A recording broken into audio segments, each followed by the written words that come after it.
Hey folks, welcome back to my channel. I'm thrilled to see you all again. I hope each of you is having a wonderful day or evening, wherever you are.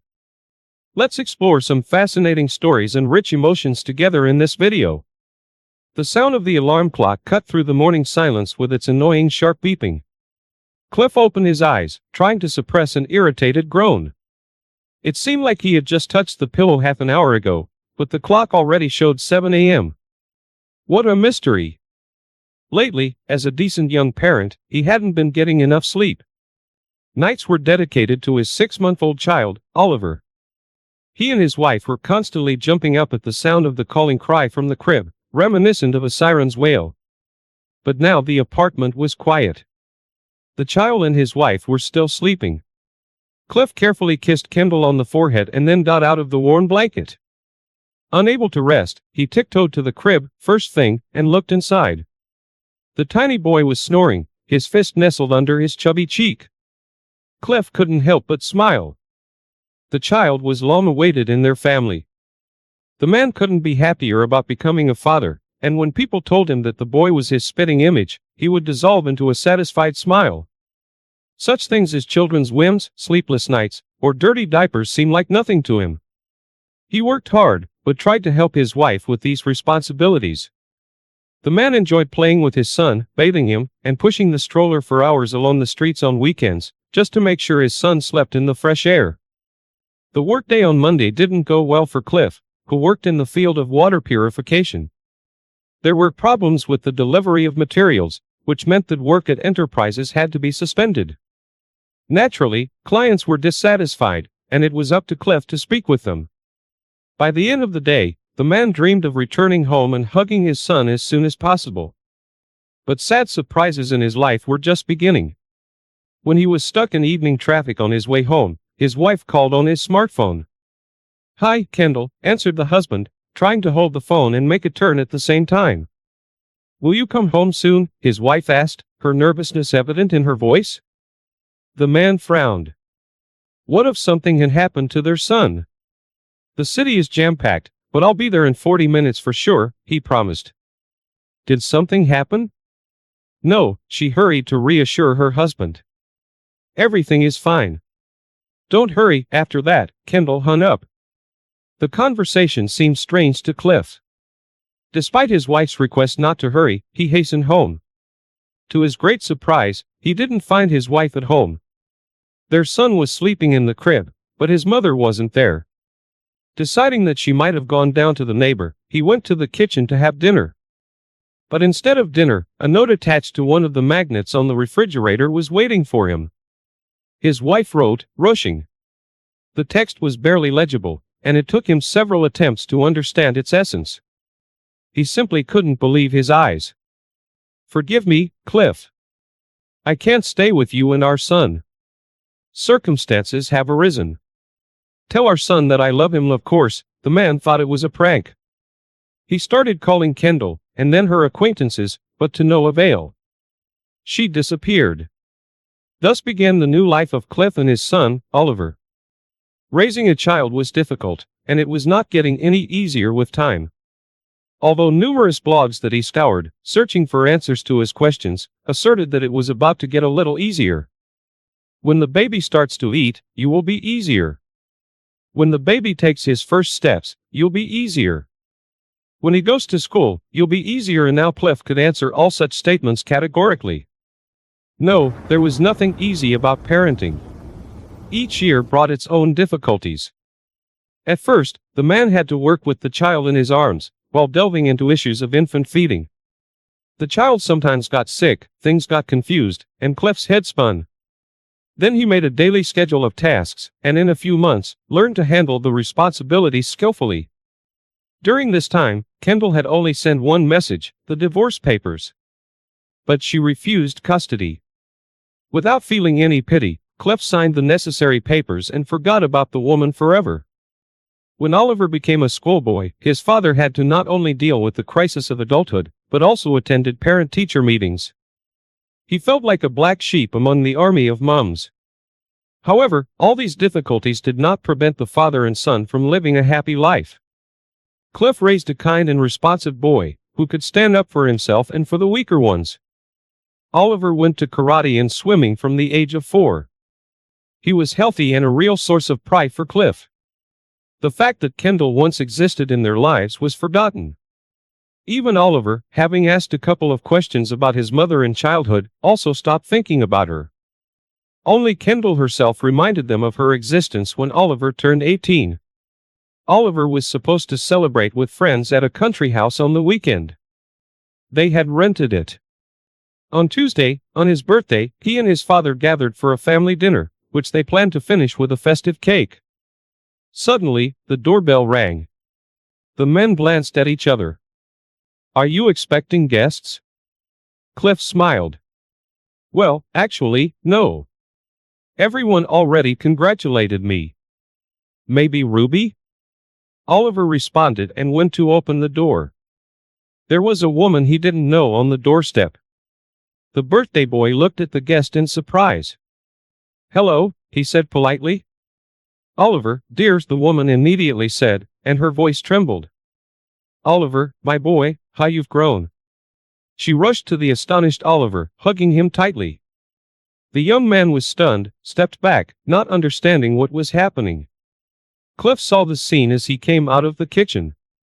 "Kendall?" he squeezed out sharply. "What the hell are you doing here?" After half an hour of tears and lamentations from Kendall, the trio sat down in the kitchen. The birthday cake was untouched in the center of the table. "A year ago, I became a widow," Kendall began. "My husband was fabulously rich, and he left me everything, including his construction company. But it's hard to run the company alone. I need an assistant." "Why do you need us?" asked Cliff, nervously drumming his fingers on the table. "You see, I can't trust anyone," explained Kendall. "Everyone in the company dreams of taking my place, and I decided that I can bring in my own son, and then all the inheritance will go to Oliver. I have no children or heirs, only you, Oliver. We could leave here for the capital, where you will have many prospects." The woman looked hopefully at her son, while Oliver looked hesitantly at his father, noticing how the man's face turned red and then covered with white spots. "You know what, Kendall? Get out of here and go back where you came from," Cliff growled, barely containing his rage. "I raised my boy for 18 years, and now you come and say that it will be better for him with you? You're insane. Do you even know that he has his own life? He just got into university. He has a girlfriend with whom they have serious relationships. Although, how would you know?" Seeing his father's condition, Oliver tried to calm him down by putting his hand on his shoulder. Then he shyly looked at his mother. "I'm sorry, but Dad is right. I don't even know you." He shook his head. "I have other plans for my life, and I won't abandon Dad, just as he didn't abandon me, unlike you." Kendall tried to convince her son, but he was adamant. Eventually, she left with nothing. However, 2 weeks later, when Cliff returned home, he had a strong sense of copyright vu. The apartment was empty, there was dead silence, and there was a note on the fridge. "Dad, this is my chance, and I can't miss it. I have no warm feelings for my mother, but I feel that I can achieve more in the city. As soon as I'm on my feet, I'll come back, and I'll be able to help you. You won't need anything. I'm sorry I'm running away like this, but you wouldn't understand me, and wouldn't let me go. Don't look for me, but know that I love you." The man took a step towards the stool to collapse on it, as his legs weakened. He held the note in his trembling hand, feeling the pain spreading in his chest. At that moment, the doorbell rang. Deciding that it was Oliver who had come to his senses, Cliff rushed to open the door, despite the growing fire in his chest. But on the threshold was Ruby, Oliver's girlfriend. "Hello?" The blonde smiled briefly. "Is Oliver home?" "His phone isn't answering." The man found no strength to explain anything. He silently handed the crushed note to the girl, and then a particularly sharp pain pierced his heart, and groaning, Cliff grabbed his chest. "Oh my God, what's wrong with you? Are you okay?"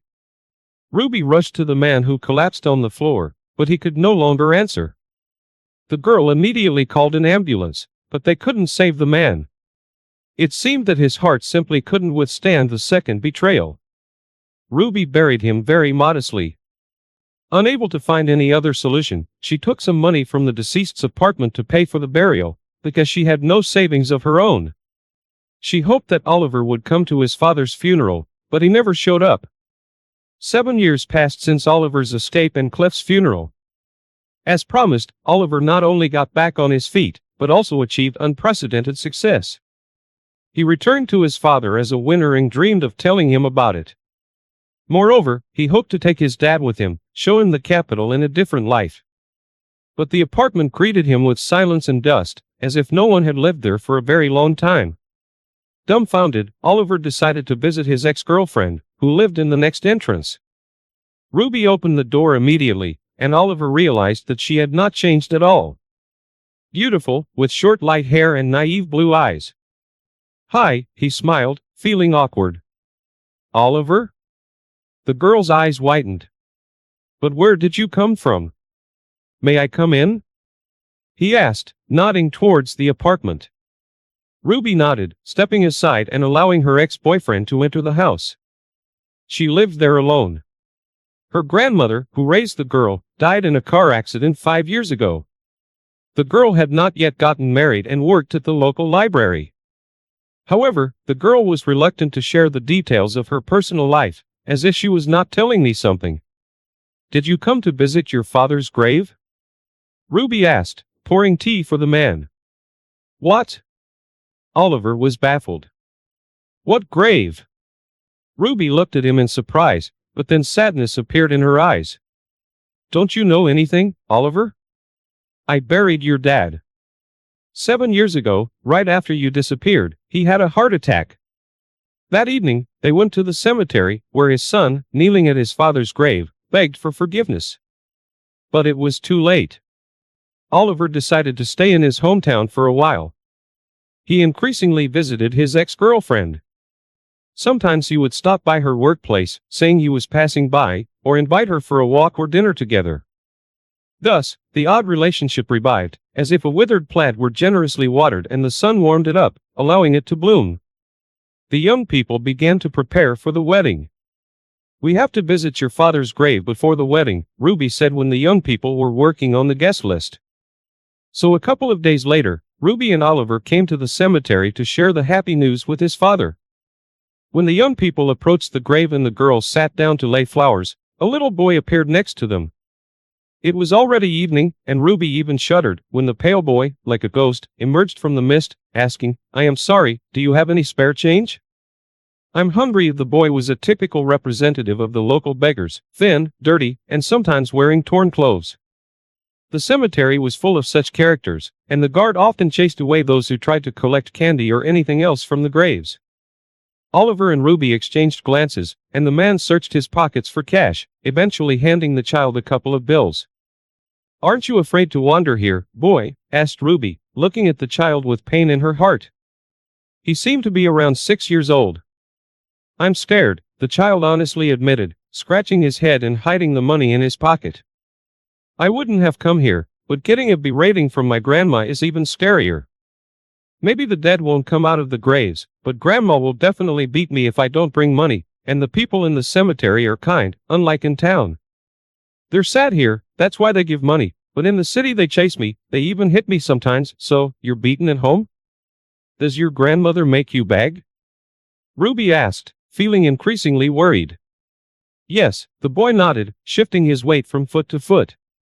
"Where does your grandmother live?" "Oh, there in the village," the boy waved his hand. Ruby gasped. It was a half-hour drive to the village, and the boy had to walk even longer. It was getting darker and cooler outside. "Oliver, let's at least give him a ride home," Ruby asked her fiancé copyright. He nodded, agreeing with her. They got the boy, who introduced himself as Louis, in the car and drove him home. Oliver lived in an old wooden house, and as soon as they parked next to the gate, an angry old woman came out of it. Despite her advanced age, she moved quickly and strongly. The old woman immediately started shouting at the little boy, scolding him for something, and not hesitating to use foul language. Then she even slapped him hard. "What are you doing, woman?" Oliver barked, approaching her. Meanwhile, Ruby ran up to the child, who who just flinched and didn't even cry, because he was used to such treatment. "What's your business here? Why are you interfering where you're not wanted?" the old woman screeched. "Who are you, anyway?" She looked at Oliver and Ruby, and then suddenly fell silent. Her eyes narrowed and she asked, "And you, girl, are you Lisa Hamilton's granddaughter?" "Answer." "Yes," Ruby nodded fearfully, "but my grandmother died 5 years ago." "Oh, you wretch. Take your freak away. Look at you. You and your grandmother sent that brat to me, and now you've come to teach me upbringing. You should have taken care of yourself, cuckoo. You gave birth, but you refused to raise a child, right?" Ruby listened in complete shock as the old woman's curses poured out of her mouth. "Wait a minute," Oliver interrupted. "We don't understand you. Can you explain what's going on?" And she did. It turned out that when he ran away with his mother, Ruby found out she was pregnant, but she didn't get a chance to tell him since he disappeared. On the day she came to share the news, Oliver's father died. The girl buried him, but didn't know what to do next. Her grandmother urged her to terminate it, but Ruby couldn't get rid of her unborn child. She gave birth to a boy on time, but the baby turned out to be dead. At least that's what the doctors told Ruby. In reality, her grandmother paid someone to keep quiet and deceived her. Lisa Hamilton believed that they would not be able to raise the child and that her granddaughter would ruin her life. She sent her granddaughter to study in another city and the child lived with a cleaning worker. Meanwhile, the elderly woman wanted to send him to an orphanage eventually, but she didn't have time to settle things before she got hit by a car and died. Meanwhile, the cleaner took pity on the child and decided to keep him, but with time she realized it had been a mistake. She was laid off from work, but had to feed and clothe the child. It was difficult to raise him. There was not enough money and her health was failing. She became increasingly angry with the boy each day, considering him a burden. But she couldn't give him away, fearing that she would be prosecuted for that. It would have been difficult to believe her story if Oliver and Ruby did not take a new look at the boy. He turned out to be insanely similar to his parents. That evening, they took Louis to their home. He was suspicious of adults, but he was happy to leave the old woman he used to consider as his grandmother. Ruby hoped that over time the boy would thaw and she could compensate him with love for all the years that they had been apart. Tears streamed down Ruby's face and her heart ached with pity for this child. "Perhaps your father brought him to us," Ruby mused, when the boy dressed in his new pajamas slept in their bed. Oliver remained silent, though he himself thought the same thing. Maybe his father could forgive him after all and give him the best wedding present ever. 5 years have passed since then. The family's apartment was noisy as usual. Louis teased his 4-year-old sister and threw a pillow at her older brother's laughter. "Children, are you ready yet?" Oliver asked, peeking into his son's room and shaking his head. "Molly, don't strangle your brother. He still has a test to take today." "Dad, why did you have to remind me?" groaned his son from under the pillow. "Molly, squeeze harder. I don't want to go to school." "But I want to go to school," the girl declared. "You're thinking that way now, little piglet?" The schoolboy snorted, emerging into the light of day. Oliver didn't notice his wife approaching as he watched the children. She hugged him around the waist, pressing close to her beloved. He smiled, kissing her on the head. "Breakfast is on the table," Ruby said, looking lovingly at the mischievous children. Molly laughed again because Louis started tickling her. The laughter of children, the smell of coffee from the kitchen, the tender smile of his wife. Oliver thought this morning was the most beautiful of his life. But he was wrong. There were many, many more ahead.